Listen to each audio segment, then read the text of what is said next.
পথৰুৱা পথেৰে জীৱনৰ বহুদূৰ আগুৱাই আহি উভতি চালো। অনুভৱ কৰিলো যেন কোনোবা এজন কাষত থাকিলে সাহস পাম আৰু আগুৱাই যাম। মোৰ এজন অনুৰাগী, যিজনে মোৰ জীৱনৰ ঘাট প্ৰতিঘাত অতীত বৰ্তমান সকলো সামৰি হ'ব বিচাৰিছে মোৰ জীৱন সংগী।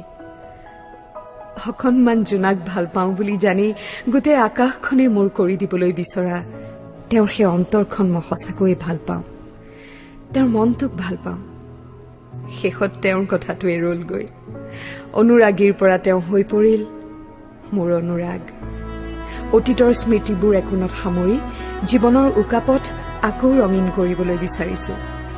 জানেনে, ফাগুন মোৰ বৰ প্ৰিয়। উকা উৰুঙা ফাগুনত তেজৰঙা শিমলুজোপাই দি যায় জীয়াই থকাৰ অদম্য হেঁপাহ। সেয়ে ফাগুনৰ 9 তাৰিখে মোৰ উকা উৰুঙা জীৱনটো আকৌ ৰঙীন কৰিব ওলাইছো। এই যাত্ৰাৰ প্ৰাক্ষণত আপোনালোকৰ পৰা বিচাৰিছো অকণমান সঁচা মৰম আৰু আশীৰ্বাদ। আহিব দেই, নাপাহৰিব।